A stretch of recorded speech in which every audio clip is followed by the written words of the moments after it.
Welcome back to Doing Football. Tmack and Jared back at it to give you some more fantasy football advice. Today we're doing must-draft sophomore running backs.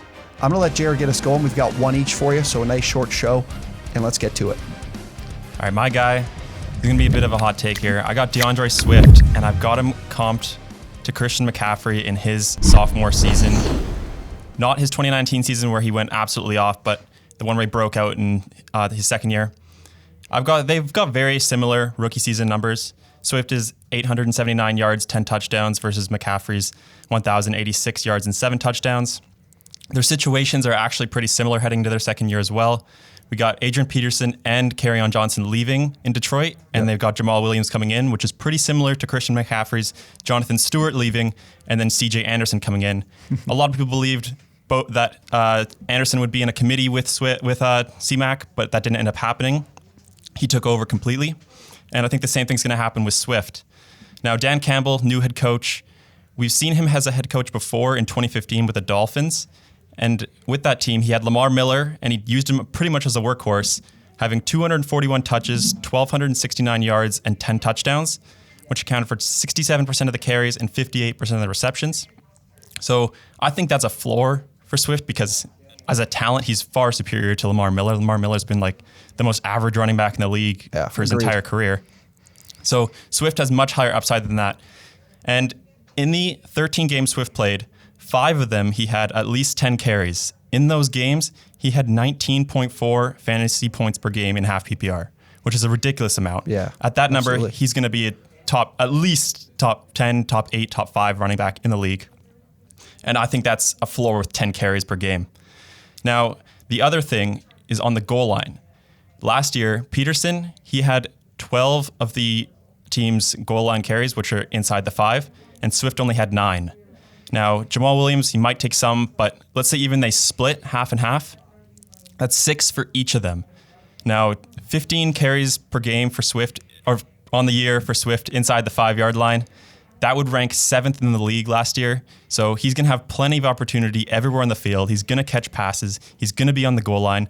This guy has the opportunity to be an absolute workhorse for this team, and I'm easily taking him in the second round where he's being drafted right now. Just absolutely smash that pick every day of the week. Yeah, I like it. We'll talk. I'm going to get into mine in a moment, but I think he's a great guy to have on your team because, yes, the Lions are going to have a great season. That's an absolute at this point, but he's a great pass. Like they had him in, or they drafted him to be a great pass catcher as well, so he can do that. You're not going to have a problem with the Lions losing games and him not producing. I think he'll do it regardless of the game script, right? For sure. My must-draft sophomore running back for 2021 is J.K. Dobbins of the Baltimore Ravens. Looking back to 2020 with J.K. Dobbins and Gus Edwards, the committee between him and the two of them and Lamar Jackson in Baltimore, I mean, we move into 2021. They've drafted some wide receivers, Tylan Wallace, Rashad Bateman. People might get a little bit nervous about, how many touches are going to go to the running backs in this system. Historically, and with Lamar Jackson, a threat running the ball, the Baltimore Ravens are going to continue to run the ball all season like they always have under Greg Roman. Most rushing attempts per game in 2020, I think it was about 35 rushing attempts per game average. It led the NFL, was more than the Titans with Derrick Henry. J.K. Dobbins himself, the last 6 games of the regular season, 13 touches per game. Here's where things get interesting. I think something we should kind of go through is, the Gus Edwards, J.K. Dobbins split in carries. So there's around 35 carries to go around. Last year it was, probably a 13-10 Dobbins in the last half of the season. I think in this scenario, with Dobbins being, they were kind of getting a feel of what were going to get from him. If the role changes from 13-10 to 18-5, I think J.K. Dobbins could be like a league winner as a guy you take in the back of the second, right? Like it's a run heavy scheme.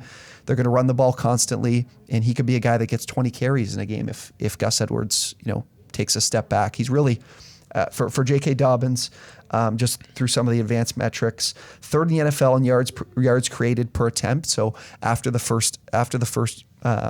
contact, he's very, very elusive.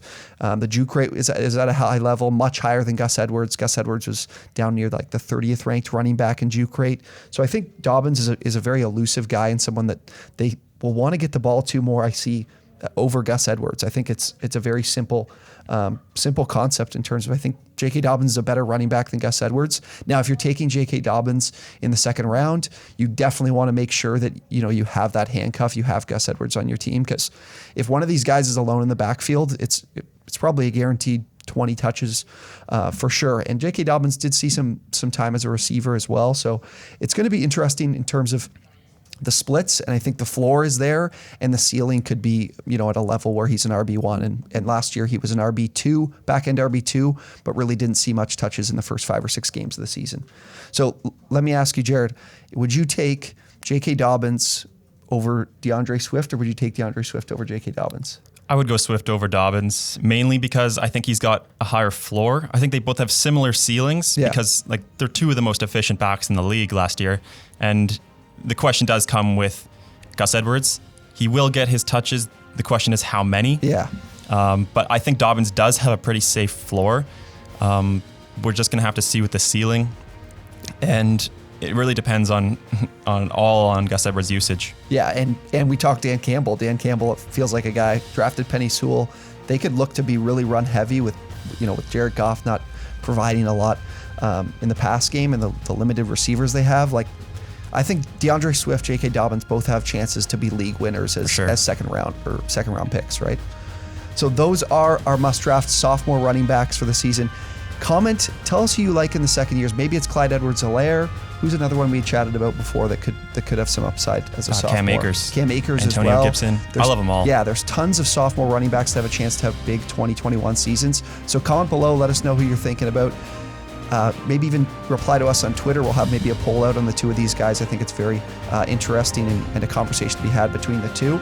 But definitely shoot us down in the comments who you would be targeting as sophomore running back and who you love this season. But thank you for tuning in.